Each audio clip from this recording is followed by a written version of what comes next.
Alice's Adventures in Wonderland by Lewis Carroll. Chapter 12. Alice's Evidence. "Here!" cried Alice, quite forgetting in the flurry of the moment how large she had grown in the last few minutes, and she jumped up in such a hurry that she tipped over the jury box with the edge of her skirt, upsetting all the jurymen onto the heads of the crowd below. And there they lay sprawled about, reminding her very much of a globe of goldfish she had accidentally upset the week before. "Oh, I beg your pardon," she exclaimed in a tone of great dismay, and began picking them up again as quickly as she could, for the accident of the goldfish kept running in her head, and she had a vague sort of idea that they must be collected at once and put back into the jury box or they would die. "The trial cannot proceed," said the king in a very grave voice, "until all the jurymen are back in their proper places. All," he repeated with great emphasis, looking hard at Alice as he did so. Alice looked at the jury box, and saw that, in her haste, she had put the lizard in head downwards, and the poor little thing was waving its tail about in a melancholy way, being quite unable to move. She soon got it out again, and put it right. "Not that it signifies much," she said to herself. "I should think it would be quite as much use in the trial one way up as the other." As soon as the jury had a little recovered from the shock of being upset, and their slates and pencils had been found and handed back to them, they set to work very diligently to write out a history of the accident. All except the lizard, who seemed too much overcome to do anything but sit with its mouth open, gazing up into the roof of the court. "What do you know about this business?" the king said to Alice. "Nothing," said Alice. "Nothing whatsoever?" persisted the king. "Nothing whatsoever," said Alice. "That's very important," the king said, turning to the jury. They were just beginning to write this down on their slates, when the White Rabbit interrupted.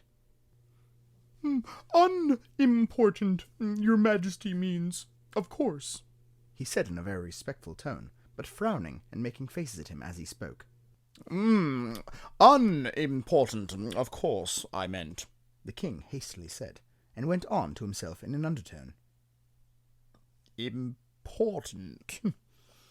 Unimportant. Unimportant. Important." As if he were trying which word sounded best. Some of the jury wrote it down important, and some unimportant. Alice could see this, as she was near enough to look over their slates. But it doesn't matter a bit, she thought to herself. At this moment the king, who had been for some time busily writing in his notebook, called out, "Silence!"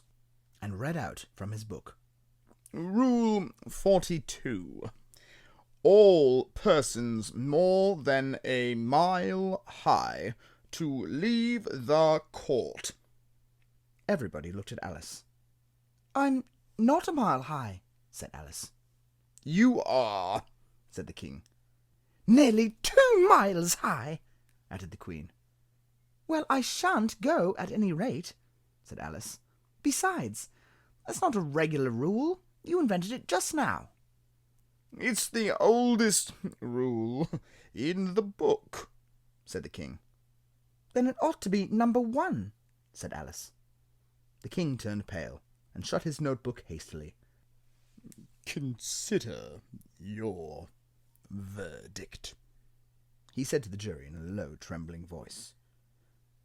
"There's more evidence to come yet, please your majesty," said the White Rabbit, jumping up in a great hurry. "This paper has just been picked up." "What's in it?" said the queen. "I haven't opened it yet," said the White Rabbit, "but it seems to be a letter written by the prisoner to somebody." "It must have been that," said the king, "unless it was written to nobody, which isn't usual, you know." "Who is it directed to?" said one of the jurymen. "It isn't directed at all," said the White Rabbit, In fact, there's nothing written on the outside. He unfolded the paper as he spoke, and added, It isn't a letter, after all. It's a set of verses. Are they in the prisoner's handwriting? asked another of the jurymen. No, they're not, said the White Rabbit. and that's the queerest thing about it. The jury all looked puzzled. He must have imitated somebody else's hand, said the king. The jury all brightened up again. Please, your majesty, said the knave. I didn't write it, and they can't prove I did. There's no name signed at the end. If you didn't sign it, said the king, that only makes the matter worse. You must have meant some mischief, or else you'd have signed your name like an honest man. There was a general clapping of hands at this. It was the first really clever thing the king had said that day. That proves his guilt, said the queen. It proves nothing of the sort, said Alice. Why, you don't even know what they're about. Read them, said the king. The White Rabbit put on his spectacles. Where shall I begin, please, your majesty? He asked. Begin at the beginning, the king said gravely, and go on till you come to the end. Then stop. These were the verses the White Rabbit read. They told me you had been to her and mentioned me to him. She gave me a good character, but said I could not swim. He sent them word I had not gone, we know it to be true. If she should push the matter on, what would become of you? I gave her 1, they gave him 2, you gave us 3 or more. They all returned from him to you, though they were mine before. If I or she should chance to be involved in this affair, he trusts to you to set them free, exactly as they were. My notion was that had been, before she had this fit, an obstacle that came between him and ourselves and it. Don't let him know she liked them best, for this must ever be a secret kept from all the rest, between yourself and me. That's the most important piece of evidence we've heard yet, said the king, rubbing his hands. So, now, let the jury... If any one of them can explain it, said Alice. She had grown so large in the last few minutes that she wasn't a bit afraid of interrupting him. I'll give him 6 pence. I don't believe there's an atom of meaning in it. The jury all wrote down on their slates, She doesn't believe there's an atom of meaning in it. But none of them attempted to explain the paper. If there's no meaning in it, said the king, that saves a world of trouble. You know, as we needn't try to find any. And yet, I don't know, he went on, spreading out the verse on his knees and looking at them with one eye. I seem to see some meaning in them after all. Said I could not swim. You can't swim, can you? He added, turning to the knave. The knave shook his head sadly. Do I look like it? He said, which he certainly did not, being made entirely of cardboard. All right, so far, said the king, and he went on muttering over the verses to himself. We know it to be true. That's the jury, of course. I gave her 1. They gave him 2. Why, that must be what he did with the tarts, you know. But it goes on. They all returned from him to you, said Alice.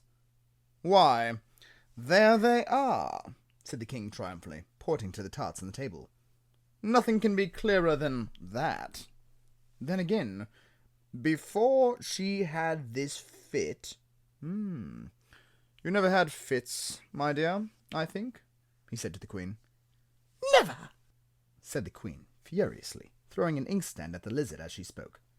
The unfortunate little Bill had left off writing on his slate with one finger, as he found it made no mark, but he now hastily began again, using the ink that was trickling down his face as long as it lasted. "Then the words don't fit you," said the King, looking round the court with a smile. There was a dead silence. "It's a pun," the King added in an offended tone, and everybody laughed. "Let the jury consider their verdict," the King said for about the 20th time that day. No, no, said the Queen. Sentence first, verdict afterwards. Stuff and nonsense, said Alice loudly. The idea of having the sentence first. Hold your tongue, said the Queen, turning purple. I won't, said Alice. Off with her head, the Queen shouted at the top of her voice. Nobody moved. Who cares for you? said Alice. She had grown to her full size by this time. You're nothing but a pack of cards. At this, the whole pack rose up into the air and came flying down upon her. She gave a little scream, half of fright and half of anger, and tried to beat them off, and found herself laying on the bank, with her head in the lap of her sister, who was gently brushing away some dead leaves that had fluttered down from the trees upon her face. Wake up, Alice dear, said her sister. Why, what a long sleep you've had. Oh, I've had such a curious dream, said Alice, and she told her sister, as well as she could remember them, all the strange adventures of hers that you have just been reading about. And when she finished, her sister kissed her and said, It was a curious dream, dear. Certainly. But now, run into your tea. It's getting late. So Alice got up and ran off, thinking while she ran, as well as she might, what a wonderful dream it had been. But her sister sat still, just as she had left her, leaning her head on her hand, watching the setting sun, and thinking of little Alice and all her wonderful adventures, till she too began dreaming after a fashion. And this was her dream. First, she dreamed of little Alice herself, and once again the tiny hands were clasped upon her knee, and the bright, eager eyes were looking up into hers. She could hear the very tones of her voice, and see that queer little toss of her head to keep back the wandering hair that would always get into her eyes. And still, as she listened, or seemed to listen, the whole place around her became alive, the strange creatures of her sister's little dream. The long grass rustled at her feet of the white rabbit, hurried by the frightened mouse, splashing his way through the neighbouring pool. She could hear the rattle of the teacups, as the March Hare and his friends shared their never-ending meal, and the shrill voice of the Queen ordering off the unfortunate guests to execution. Once more, the pig baby was sneezing on the Duchess's knee, while plates and dishes crashed around it. Once more, the shriek of the griffin, the squeaking of the lizard's slate pencil, and the choking of the suppressed guinea pigs filled the air, mixed up with the distant sobs of the miserable mock turtle. So she sat on, with closed eyes, and half believed herself in Wonderland, though she knew she had but to open them again, and all would change to dull reality. The grass would be only rustling in the wind, and the pool rippling to the waving of the reeds. The rattling teacups would change to tinkling sheep bells, and the Queen's shrill cries to the voice of the shepherd boy. And the sneeze of the baby, the shriek of the griffin, and all other queer noises would change, she knew, to the confused clamour of the busy farmyard, while the lowing of the cattle in the distance would take the place of the mock turtle's heavy sobs. Lastly, she pictured to herself how this same little sister of hers would, in the aftertime, be herself a grown woman, and how she would keep, through all her riper years, the simple and loving heart of her childhood, and how she would gather about her other children and make their eyes bright and eager with many a strange tale, perhaps even with the dream of Wonderland of long ago, and how she would feel with all their simple sorrows, and find a pleasure in all their simple joys, remembering her own child life and the happy summer days. The